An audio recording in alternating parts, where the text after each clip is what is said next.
Earth has a surface area of almost 197 million square miles, and more than two-thirds of it is covered by water. To this day, a great majority of our oceans and seas remain vastly unexplored. We know more about the secrets and enigmas of the lunar surface than we do about the world's waters. For as long as there have been eyewitness reports of UFOs in our skies, there have been similar reports of so-called U.S.Os, or unidentified submerged objects, in our oceans. A U.S.O. is a UFO that goes into or out of water. In fact, UFOs and USOs are probably the same things. A UFO becomes a USO when it's no longer flying and submerges. For the first time ever, explore the mysteries of this most elusive class of UFO. Be nice if the Navy would tell us about all their observations of such craft. It is definitely possible to have an underwater vehicle at supersonic speed. From reports that the lost city of Atlantis is a secret base for USOs. The legend of Atlantis is based on knowledge that such a base exists today. To an eyewitness account recorded in Christopher Columbus's journal in 1492. They saw it going up and down in the night. To the world's only government-documented USO incident, a dramatic event off the coast of Nova Scotia, Canada. On the night of October 4, 1967, a UFO was seen to hover over the waters of Shank Harbor, tilted to a 45-degree angle, and descended rapidly to the water surface, producing a flash and the sound of an explosion. According to researchers, deep-sea UFOs continue to lurk through the uncharted waters of Earth. Have UFOs visited our planet? Or are they already here?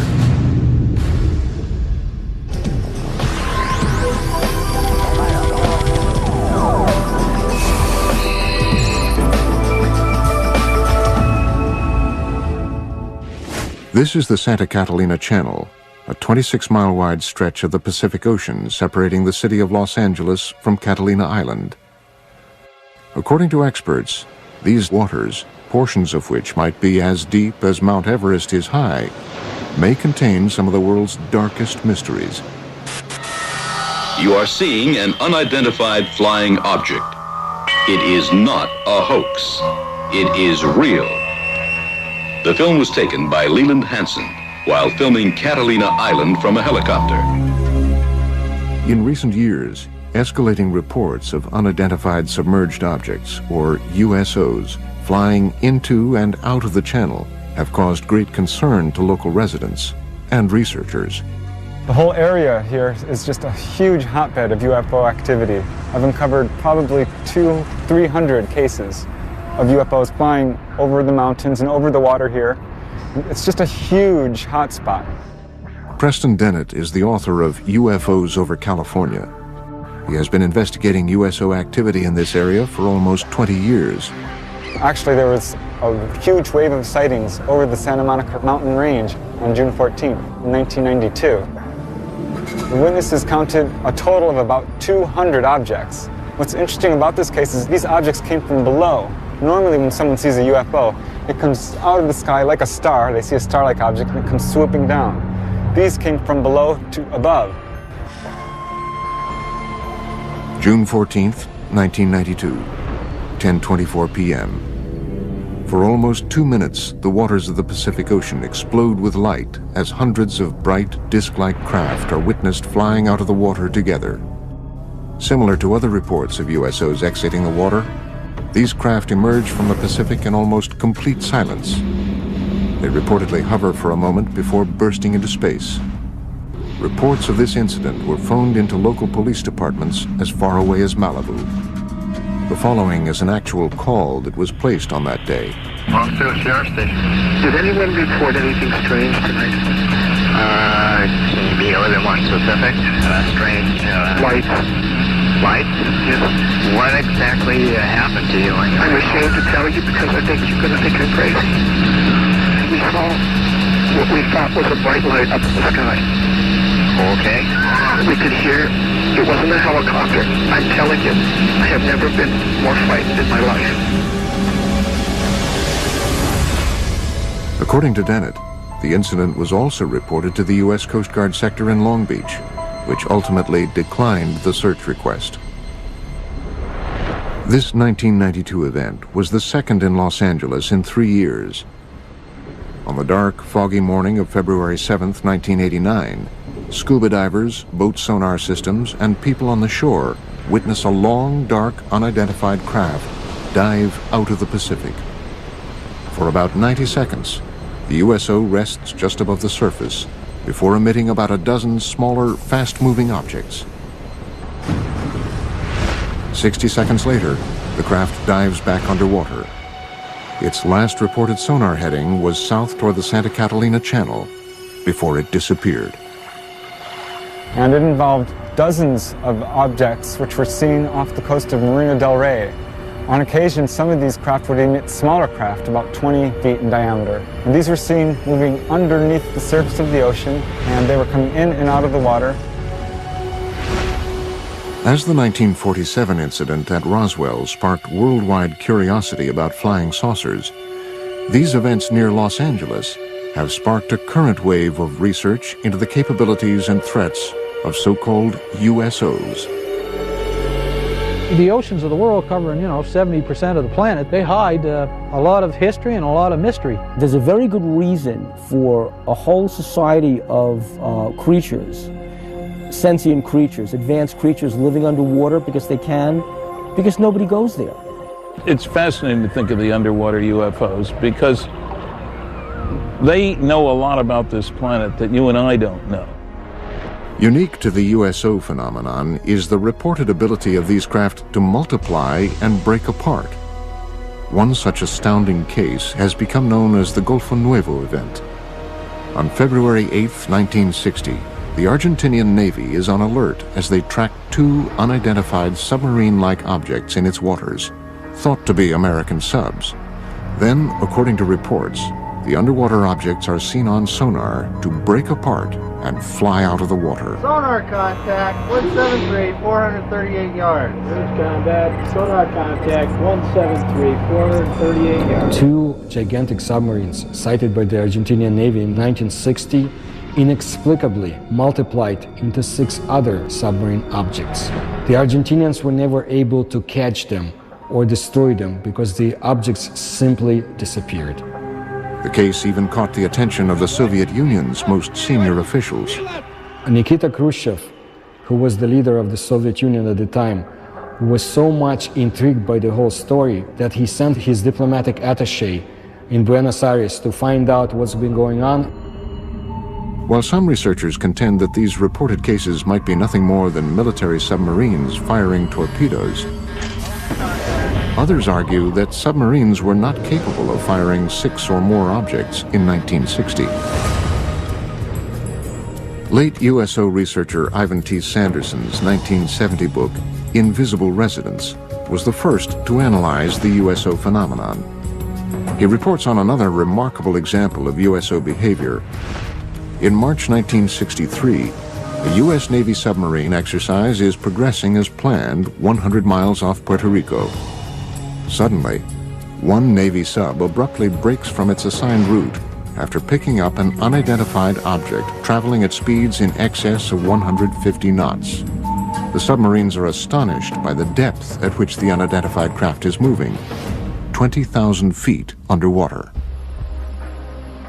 It gave the acoustic signature of a single propeller type of motion through the water, and it was tracked at depths down to 20,000 feet, whereas a typical crush depth for a submarine would be 7,000 feet. So this thing, whatever it was exceeding the technical capabilities of submarines at that time and even today. The vessel is tracked for almost 4 days by the entire carrier group.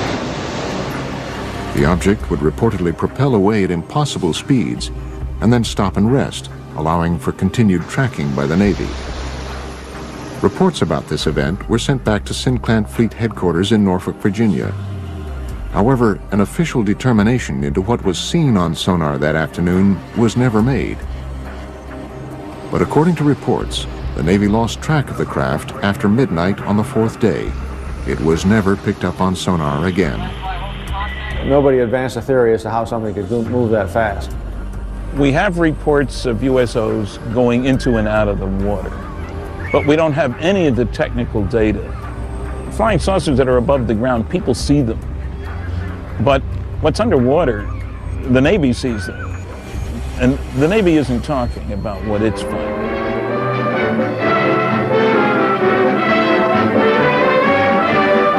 Inflating an immense balloon aboard the USS Norton Sound, the Navy prepares for further study of the elusive cosmic rays somewhere in the Pacific. That's the news. A secondary consideration clears up the mystery of the so-called flying saucers. For it is these monsters, which rise 19 miles and attain diameters of 100 feet, that have been mistaken for the apparitions called flying saucers. At great altitudes, they tell us, these elongated enormities flatten out like plates. Mystery ended. But reports from around the world continue. Another extraordinary case is reported in the international press beginning on November 11th, 1972. A fast-moving submarine-like object is picked up on sonar in the Sonja Fjord off the west coast of Norway by the Norwegian Navy, which hunts it for 2 weeks. A fleet of surface ships and specially equipped sub-hunter helicopters are assembled to find the object. On November 20th, 1972, the U.S.O. is seen visually for the first time. It was described as being a massive, silent, cigar-shaped object. A Navy ship promptly fires its guns and torpedoes at the craft. Some ship actually saw it on the surface and fired at it, but it dived, and then they started dropping depth charges. Although all the articles treat this as a submarine, the fact of the matter is nobody was able to identify it as a submarine. After tracking the object for almost 2 weeks, the Navy devises and executes a plan to blockade the fjord and trap the U.S.O. They tried to seal off this fjord so nothing could get in or out. Nevertheless, after 14 or 15 days, this thing disappeared. So that may mean that this object, whatever it was tracked by the Navy, was not a submarine at all, but an unidentified submerged object. Coming up, did Christopher Columbus and his crew witness USOs flying into and out of the Atlantic on October 11th, 1492? One of the earlier cases comes all the way back from the day before Columbus Day in 1492, before there was a Columbus Day. And it happened on the Santa Maria. October 11th, 1492, 10 p.m. A calm, clear night. Christopher Columbus and his crew move slowly across one of the deepest ravines of the Atlantic and through the Bermuda Triangle. Below them is almost 4 miles of water. Suddenly, unearthly lights are seen flashing across the bottom of the ocean. One of the earlier cases comes all the way back from the day before Columbus Day in 1492, before there was a Columbus Day. And it happened on the Santa Maria. This person's name was Gutierrez. And Gutierrez was on the Santa Maria with Christopher Columbus and noticed an object rising out of the water, a disc-shaped object. A great flash of light with a level of brilliance unlike anything known at the time suddenly erupts from the sea to the sky, startling Columbus and his crew of 120 aboard the 3-ship Spanish fleet. In less than 5 hours, they would discover the New World. Christopher Columbus maintained a log in the ship. It describes what could be interpreted as a UFO event. They saw, in the description given in the logbook, the flickering of a wax candle going up and down in the night. It couldn't have been a campfire on ground because it was beyond the horizon. This possible USO incident is more than just legend and lore. For the first time ever, original text from Columbus's log has been made available to the History Channel by archivists at Fordham University.